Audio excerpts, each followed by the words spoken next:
What is going on, ladies and gentlemen? Randy here with RTS Mobile Gaming, bringing you another awesome video today. We are playing the Lord of the Rings Rise to War, and in today's video we are talking about Gil-Galad versus King of the Dead report preview deep dive. This is like a pre-deep dive, not a full 20-minute, but this will be a good one, so get excited. Shout out to Kaos and server 115 in general, which we are highlighting here, and Gollum with this crazily geared Gil-Galad. I've never seen a Gil-Galad geared better than this, so shout out to Gollum. All right, so into the report. Obviously there's a lot going on here, folks. We have Gil-Galad running a full physical damage build, completely mopping the floor. I'm talking like absolutely disgustingly devastating mopping, killing pew pew of an anti-physical damage King of the Dead who got almost no damage out. So this is really interesting to me. We're going to take a look and explain why, okay?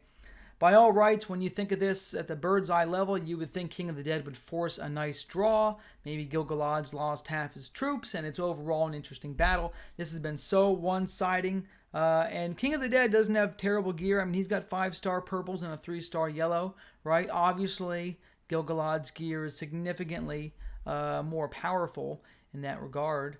But let's take a look at this build, okay? So, on to the Gil-Galad build. I'm going to move my face up here, kind of so it's out of the way. Can I move my face? We're going to move it over there. All right. Face has been moved. Okay. So, into this Gil-Galad review. Elven White Knife, plus 6 attack and 12% elven damage. Then we have plus 15 defense to elves and resistance. This is really, really powerful. This combines with his high alert. They add together to really eliminate any elemental damage you receive. Next, we have Hunter's Guide with plus 3 range attack and Aegis. I just unlocked my first Aegis helm this morning. I'm excited, so nice to see one in action here. And then lastly, we have the Silver Harp of Rivendell. This is also interesting. He has a lot of might and focus, a lot of focus on this. Good defense and another 12% damage, okay? Now, the question you have to ask yourself, right, is the only thing I would make a comment on is this chest, is this going to give him the max damage output? But with this plus 12% damage and the plus 15 defense, it's a great hybrid of defense and offense, all right? Into the build itself, it looks like this guy is just about in the level 20 respect range, maybe a little bit higher. He's got High King maxed out here to give his elves a lot of HP and damage mitigation.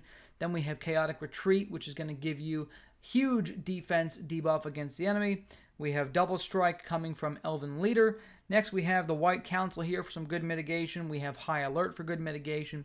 Then we have Gil-Galad's famous R0 skill, right? Kingly Kin. This thing is God mode for the first couple rounds. We've got Exorbitance to increase damage output. And then he has a few points in the top R0 tree, Icicle, just to gain the stun and the different abilities here, okay? Putting 1 point in Precise Blow will help eliminate enemy turn-based buffed and things like that. You have Dazzle, potential stun on the enemy commander, and then Icicle is a guaranteed stun, okay? Unit-wise, he is running a good combination here, very balanced combination. 2,600 Sentinels, okay? He's got 1,250 Bow Knights, and he's got a total of 2,700 Heralds, so it's very even march against King of the Dead, folks. King of the Dead is also a decent respect level here, okay? And he has slightly worse gear, of course, but decent gear. Okay, we have Obsidian Dagger. This is going to give him some healing. Okay, this is going to give him some healing each round since he does only have undead units. Chest Piece, Anti-Focus, okay. We have Bone Mask with Hysteria, and then we have some plus damage from Drums of Moria, okay. Build-wise, he's got the R5, Army of the Dead, giving his units stun immunity, as well as some healing, okay. We have additional damage mitigation for the OBS, and OBS, as you already probably know, they do take 90% reduced physical damage, so this is going to be why I expected this to be a slightly closer fight, because 90% from these guys, right, and then you combine that with another 7% from Deadmen of Dunharrow, you would expect more damage mitigation. Then we have a point over here for potential stuns, some points over here for damage reduction on the enemy. It won't really help. Sentinels have almost a 1-to-1 damage range, right? It'll reduce their damage by like 3%. Then we have points in the R0 tree here, which is going to apply an anti-heal debuff and give you some more damage, okay? Confusion anti-commander, and then intimidation anti-commander, okay? And lastly, 1 point in incorporeal to change his damage to focus, okay? All right, so let's take a look. How did this play out? Wish I could push the button. All right, let's look at the first couple rounds. Since this guy does not have pursuit, since King of the Dead is not running pursuit, Gollum Gil-Galad should avoid most of the damage in the first...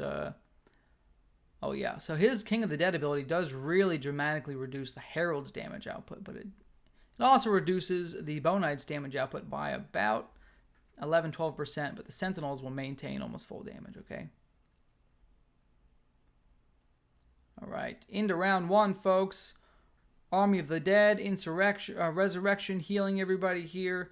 The Sentinels are going to avoid all the damage from Gil-Galad's Kingly Kin. King of the Dead is starting to debuff Gil-Galad's stats here. He does inflict a silence on Gil-Galad, but no stun. The silence shouldn't do too much because there's no active skills from Gil on round 1. Bone Knight's hitting. Look at that. That's a lot of damage against an Oathbreaker that has minus 7% damage and another minus 90% damage. That's a total of 97% damage mitigation. That is very, very powerful. Sentinel's also hitting for a lot of damage. Oh my goodness. That is a lot of damage, guys. He's got 14% bonus damage from Exorbitance. We've got 24% bonus damage from the 2 items, right? So you're looking at 38% bonus damage, just a raw percentage for his range units before you even get into the +6 attack and the other miscellaneous stats. That's why you're seeing these units deal decent damage, even though Oathbreakers have insane mitigation. Oh my goodness. And here are some heals coming in, thank God. Getting some heals off. The Oathbreakers still have not really dealt any Bone Knights with a double strike in round 2, folks. Sentinels and Heralds. The Oathbreakers are still being dodged. So, since the Oathbreakers are faster than Sentinels and Heralds, they will gain, they will still have to work against the Kingly Kin debuff for buff for Heralds in round 3. You may see avoidance on the Heralds in round 3 as well. Oh my goodness. Gil-Galad, oh yeah, coming in. Bone Knights are still just pounding away. The Heralds finally took some damage here in round 3, folks. And the Sentinels with a double strike. These poor Oathbreakers are just getting slapped. Oh my goodness. Into round 4, ladies and gentlemen, we're going to see a couple things happen here, okay? You're going to see all the avoidances dropped, but you'll still have to contend with the White Council debuff, which is part of the reason why these units did so well. I mean, look at this. The Oathbreakers are finally hitting, but now they're working against White Council debuff of, what was that, 30.8, plus they have the defense of, oh my goodness, they have so much plus defense. They have plus 46 defense between skills and equipment and other bonuses. 46 defense. It puts their defense at 117. So these guys are reducing damage dramatically just by their defense, plus all of the crazy bonuses that Gil-Galad is giving them. You are seeing almost no damage output, which is actually interesting to me. I can't believe there's no damage output. I mean, these guys are dealing 21 to 22 damage range. That's not terrible, really. Oh, it's focus damage. This skill, I didn't even think about that. I forgot that they did focus damage. So Gil-Galad, guys, this is crazy. Gil-Galad has 80% elemental damage reduction, which is why the Oathbreakers are dealing no damage from the focus. They're dealing no focus damage. Gil-Galad has almost as much elemental damage reduction as the Oathbreakers have physical damage reduction. That is crazy. We finally have a silence and a stun on Gil-Galad here in round 5, ladies and gents. So you'll see no active abilities then. All the units are just plugging away. Oh my goodness. Heralds with madness hitting the button. That's probably the most damage that happened in this fight. The Oathbreaker's still hitting for 1,200, guys. This is crazy. Oh my goodness. Oh my goodness. Oh my god. Oh my god, this poor guy. So, alright guys, I mean, that's the fight. What else do you want to see? 23k in healing, not terrible, not amazing. The fact that Oathbreakers deal focus damage and the fact that Gil-Galad is 80% mitigation to elemental damage by itself without all of his other mitigations, you are looking at a GG. So anyways, like and sub, folks, if you enjoyed this video. I love you long time. Shout out to Gollum for letting me, shout out to Gollum for unknowingly letting me borrow his Gollum's build for this. Like and sub, Randy out.